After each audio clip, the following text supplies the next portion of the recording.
Impanakal na iti Manalon iti mahataw ijay Batanes ti kinapingat ti lokal gobyerno amang ipaay iti kanayunan a livelihood training para kadakwada. Itala nga Hunyo na isuro kadag iti Manalon ti meat processing. Kanayunan a detalye ipaay ni UCP-TV intern Nicole Cordero. Nabaligi tinaisayang katamit processing kadagiti Manalon ijay mahataw Batanes. Babaan daytoy iti panangidaulo ti provincial a gobyerno ken ti Municipal Social Welfare and Development Office ti Mahataw. Panggap ti aktibidad a mapabileg ti grupo dagiti Manalon iti nasao a lugar tapno madaanda iti alternatibo a pamestrakan ng runa iti pabaliw-baliw a panawon.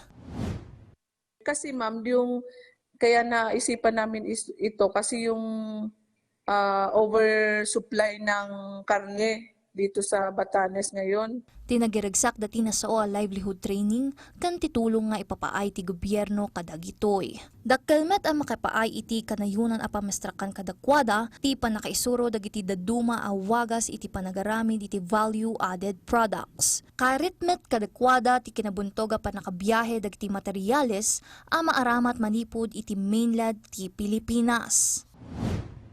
So ang gusto lang namin sa government is yung gamit sa pagpaprocess ng meats natin. Nicole Cordero para iti Pagilian.